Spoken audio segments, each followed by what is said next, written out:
Itu tentang penangguhan bayaran balik pinjaman PTPTN. Jadi kita terus nak perkenalkan tetamu kita, iaitu Puan Mastura binti Muhammad Khalid, Ketua Pegawai Operasi PTPTN. Assalamualaikum Puan. Waalaikumsalam. Selamat pagi. Selamat pagi.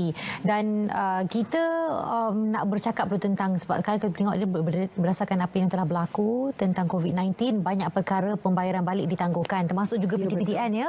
Sebagaimana telah diumumkan oleh Perdana Menteri, dan mungkin kalau kita boleh dapatkan penjelasan lebih lanjut daripada Puan Sri berkaitan dengan perkara ini. Ya, Alhamdulillah lah. Sebab dengan tujuan untuk meringankan beban kepada rakyat Malaysia, khususnya peminjam PTPTN, kerajaan telah pun bersetuju untuk memberi penangguhan bayaran balik kepada peminjam-peminjam PTPTN. Jadi kalau sebelum ini penangguhan diberikan untuk 3 bulan, tetapi pada 23 Mac yang lalu, Yang Amat Berhormat Perdana Menteri telah pun mengumumkan bahawa dilanjutkan tempoh bayaran balik pinjaman PTPTN ini sehingga 6 bulan. Jadi tempohnya telah pun berkuat kuasa mulai 19 Mac yang lalu sehingga 30 September 2020 yang akan datang. Okey, baik. Dan siapa sebenarnya yang akan diberikan penangguhan bayaran balik berkaitan bersama dengan COVID-19 ini, dan berapa ramai sebenarnya yang akan menikmati inisiatif ini? Dan mungkin ada fikir macam okey, semua akan mendapat kelebihan ini ataupun macam mana? Okey, sekarang ni sebenarnya kita ada lebih kurang 3.3 juta peminjam dan 1.5 juta peminjam dalam status patut membuat bayaran balik pinjaman PTPTN. Jadi mereka inilah keseluruhan 1.5 juta peminjam ini kita berikan penangguhan bayaran balik. Ini bermakna mereka tidak perlu membuat bayaran balik dalam tempoh ini, dan kerajaan ataupun PTPTN telah pun kita berkorban jumlah kutipan balik sebanyak 750 juta ringgit yang sepatutnya kita kutip di dalam tempoh yang kita berikan penangguhan ini. Ya, ini sebagai satu langkah untuk meringankan beban bagi peminjam-peminjam kita ini. Dan adakah penangguhan bayaran balik ini perlu dipohon atau secara automatik sebenarnya ni? Oleh kerana kita memberikan pinjaman ini kepada semua peminjam kita, jadi mereka tidak perlu membuat permohonan kerana ia diberikan secara automatik. Namun begitu ada pengecualian kepada mereka yang membuat bayaran balik melalui potongan gaji dan juga direct debit. Okey, dan satu perkara, sekarang ni kita tak tahu bagaimana agaknya situasi ini, sama ada akan keadaan stabil, dan selepas tarikh 30 September 2020 nanti, sekiranya lah keadaan masih lagi belum stabil, adakah ia akan diteruskan pembayaran balik itu ataupun akan ada satu orang kata ketimbangtara yang bersesuaian pada ketika itu? Okay, setakat ini apa yang berkuat kuasa adalah sehingga 30 September. Walau bagaimanapun saya percaya kerajaan prihatin dengan situasi rakyat Malaysia. Kita akan lihat keadaan itu pada masa yang berkenaan lah, pada 30 September ini, sama ada dilanjutkan ataupun sebagainya. Okey, baik. Dan dalam masa yang sama, bagaimana pula dari segi tindakan yang perlu diambil oleh peminjam yang pada masa ini membayar balik melalui potongan gaji dan juga direct debit ni? Okey, oleh kerana semua peminjam kita berikan pengecualian ataupun penangguhan, maka tidak ketinggalanlah kepada mereka yang membuat potongan gaji dan juga bayaran melalui direct debit. Bayaran mereka juga ditangguhkan mengikut tempoh yang samalah mulai bulan Mac 2020 ini. Namun begitu, kita lihat ada dua situasi ya. Yang pertama, bagi mereka yang mungkin ingin meneruskan, mungkin gaji mereka tidak terjejas, mereka mungkin terus bekerja, walaupun bekerja daripada rumah ataupun walaupun dicutikan, tetapi gaji masih dibayar dan mereka ingin meneruskan potongan gaji ataupun direct debit mereka, mereka boleh membuat permohonan atau memaklumkan melalui portal kita. Kita ada sediakan portal iaitu di ptptn.gov.my/covid-19. Jadi kepada mereka yang berniat untuk meneruskan bayaran balik melalui potongan gaji dan direct debit ini, mereka boleh memohon di situ mulai 23 Mac yang lalu sehingga 15 Ogos. Tapi sekiranya mereka tidak mengambil tindakan apa-apa, maka mereka akan ditangguhkan mulai bulan Mac ini. Yang kedua, kita nak beritahu juga bahawa walaupun kita kata bahawa penangguhan ini bermula pada bulan Mac, tetapi mungkin ada majikan yang telah pun memproses gaji sebelum 19 Mac, masa kita umumkan dulu. Jadi sekiranya potongan gaji itu telah pun dibuat, dia akan kita minta majikan untuk terus membayar kepada PTPTN lah, kerana mereka telah membayar gaji dan mereka telah pun memotong bahagian untuk pinjaman PTPTN ini. Majikan perlulah menjalankan tanggungjawab mereka untuk membayar kepada PTPTN. Dan di pihak peminjam pula, bagi memastikan bahawa bayaran yang dipotong daripada gaji mereka ini dibayar kepada PTPTN, mereka hendaklah sentiasa menyemak penyata pinjaman mereka secara online. Kita ada kemudahan untuk peminjam menyemak penyata, menyemak bayaran yang telah dibuat. Juga menerusi portal yang sama, cuma palangkan dengan semakkan pinjaman. Betul? Tapi dalam masa yang sama, kalau bila dah ditolak, majikan dah tolak, dan bila telah diumumkan, ada yang mungkin buat keputusan nak minta pemulangan balik, boleh ke? Oleh kerana ini adalah satu proses yang telah dibuat oleh majikan sebelum tarikh kuat kuasa, maka tidak ada pemulangan lah yang akan dibuat kepada peminjam. Baik. Dalam masa yang sama, maknanya tempoh bayaran balik pinjaman akan dilanjutkan. Ini memberi maknanya sudah ada kelompongan untuk beberapa bulan yang mendatang. Jadi dari segi penangguhan ini, apa sebenarnya impak dan juga kesannya? Secara umumnya, apabila mereka telah ditangguhkan selama 6 bulan, kita akan menganjakkan tempoh bayaran balik mereka. Jadi kepada semua peminjam, secara umumnya tempoh bayaran balik mereka akan menjadi lebih panjang ataupun bertambah sekurang-kurangnya lagi 6 bulan. Sebab kita nak cover, nak tampung balik bayaran yang ditangguhkan dalam tempoh 6 bulan ini. Jadi kita tidak mahu membebankan peminjam. Kalau yang tangguh ini kita kumpulkan untuk dibayar secara satu jumlah lamsam selepas tamat tempoh penangguhan, mungkin itu akan membebankan peminjam.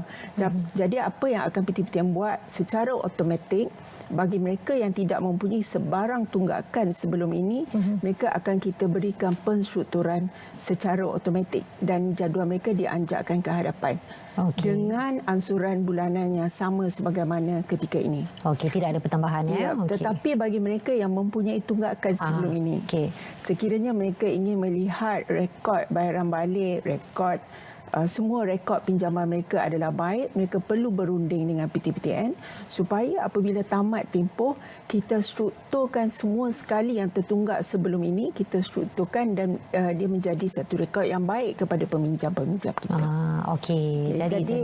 Jadinya penstrukturan ini kita buat sama ada melalui penstrukturan pinjaman bagi orang yang tidak mempunyai tunggakan. Yang kedua, penstrukturan secara rundingan dengan PTPTN bagi mereka yang mempunyai tunggakan sebelum ini.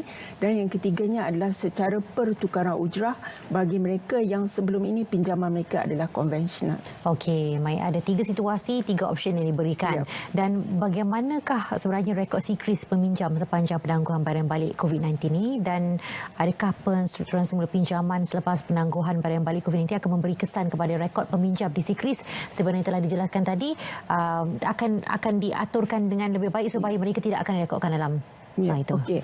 Saya percaya rekod sikris ini adalah merupakan satu soalan yang sentiasa ditanya oleh peminjam PTPTN. Mereka sangat sensitif sekiranya ia disentuh.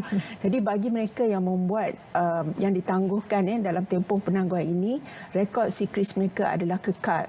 Bermakna jika sebelum ini mereka tidak ada tunggakan, jadi kita akan meneruskan laporan sikris mereka juga tidak ada tunggakan. Tetapi sekiranya mereka telah ada tunggakan, contohnya 2 bulan, jadi rekod itu akan kekal sebagai 2 bulan tunggakan sehinggalah tamat tempoh penangguhan ini. Kita panggil tempoh moratorium. Jadi selepas kita buat penstrukturan semula nanti, rekod peminjam-peminjam yang tidak ada tunggakan akan kekal. Manakala mereka yang menangguh tapi ada tunggakan akan kekal juga dengan tunggakan yang ada sebelum ini. Jadi kita harap dengan cara ini, peminjam yang ada tunggakan akan datang dan membuat penstrukturan dan rundingan dengan PTPTN. Walaupun pada tempoh ini kita tidak akan mengambil kira dari segi peminjam tidak membuat bayaran balik, rekod tidak membuat bayaran balik. Tetapi sekiranya ada peminjam, mungkin mereka sebelum ni ada tunggakan, tapi tiba-tiba boleh bayar dalam tempoh penangguhan ini, maka kita akan mengambil kira ataupun mengemaskini rekod sikris mereka sekiranya membuat bayaran. Okey, baik. Jadi perlu faham semuanya situasi yang berlaku kepada peminjam-peminjam PTPTN 1.5 juta keseluruhannya. Tetapi dalam masa yang sama, mungkin ada terfikir, anda duduk kat rumah, bayaran ditangguhkan, tetapi pihak PTPTN masih lagi kerja, malah work from home. Jadi mungkin ada yang tanya, dia kata, adakah urusan pentadbiran tu, kos pentadbiran tu tetap akan diteruskan juga? Okey, dia sebenarnya sama macam penangguhan untuk bayaran balik bank juga. Jadi penangguhan bayaran balik PTPTN ini kita masih terus kenakan ujrah ataupun kos pentadbiran, sebab sebenarnya kos ini adalah kos kita bagi menguruskan akaun-akaun peminjam. Okey, jadi boleh teruskan macam biasalah, tetap urusan tu tetap akan dibuat untuk anda semua. Dan adakah PTPTN beroperasi dalam tempoh Perintah Kawalan Pergerakan, dan bagaimana peminjam boleh menghubungi PTPTN untuk mendapatkan pelbagai info lanjut yang berkaitan? Okey, selaras dengan arahan Perintah Kawalan Pergerakan ini, PTPTN telah pun menutup semua kita telah menutup ibu pejabat dan juga semua cawangan kita. Jadi kita tidak ada urusan secara bersemuka dengan orang ramai ataupun pelanggan. Dan mulai 26 hari bulan Mac, kita juga telah menutup talian care line di 21933000. Tetapi peminjam-peminjam jangan susah hati. Kerana walaupun kita menutup pejabat, kita menutup talian care line, tetapi kita masih care kepada peminjam kita. Mereka boleh menghubungi pegawai khidmat pelanggan ataupun menghubungi juga eksekutif pemasaran PTPTN yang ada di seluruh Malaysia. Jadi mungkin kerana kalau ditengok care line ni ibu pejabatnya di Kuala Lumpur, mungkin mereka ingin menghubungi, kalau berada di Kelantan, ingin menghubungi pegawai di Kelantan, mereka boleh mendapatkan nombor perhubungan melalui portal rasmi PTPTN, iaitu www.ptptn.go.my. Hubungi PTPTN. Jadi di situ kita ada berikan talian telefon bimbit, begitu juga dengan alamat email, dan juga kita sediakan juga link untuk urusan melalui WhatsApp kepada pelanggan-pelanggan. Jadi boleh terus berhubungan dengan pegawai-pegawai PTPTN. Mereka sentiasa ada untuk membantu pelanggan PTPTN. Tapi sekiranya tidak mahu bercakap ataupun tidak perlu menelefon pegawai, pelanggan-pelanggan PTPTN juga boleh membuat aduan ataupun pertanyaan melalui e-aduan. Di mana masuk ke portal yang sama juga, mereka boleh memaklumkan ataupun memberikan pertanyaan mereka secara atas talian. Dan pegawai kita akan memberi jawapan kepada mereka dalam tempoh 7 hari bekerja. Dia mungkin 1 hari tapi tidak lewat daripada 7 hari bekerja. Okey, baik. Dan yang penting juga, kerana ini adalah zaman media sosial. Betul. PTPTN juga mempunyai saluran media sosial rasmi. Kita ada Facebook, kita ada Instagram dan kita juga ada Twitter. Jadi kepada pelanggan PTPTN, saya fikir inilah masa yang elok untuk mengikuti atau follow media sosial rasmi PTPTN ini untuk mendapatkan perkembangan ataupun maklumat terkini tentang PTPTN. Okey, dengan kata dunia tanpa sepadan, secara dalam talian boleh diuruskan walaupun kita masih lagi berada di rumah, stay at home, tetapi kita boleh buat urusan melalui dalam talian, ada melalui email, melalui talian pun ada. Sekarang ni mudah saja, WhatsApp pun boleh dah. Dan adakah pegawai-pegawai ada memberikan lanjutan, kata, oh puan, memang ada banyak orang telefon kita, hubungi kita untuk mendapatkan berbagai info dalam fasa ini? Setakat ini kita lihat memanglah bila pada hari pertama diumumkan penangguhan ini, kita mendapat panggilan yang agak tinggi, pertanyaan yang agak tinggi. Tetapi kita lihat perkara itu semakin menurun kerana ini disebabkan oleh kita terus sentiasa menghebahkan maklumat melalui semua saluran yang ada, saluran media sosial. Kita juga berterima kasih kepada media-media utama kerana memberikan maklumat, contohnya pada pagi ini. Dan kita lihat juga mereka sentiasa berkongsi. Kalau melalui media sosial, apabila PTPTN memberikan jawapan, mereka sentiasa berkongsi.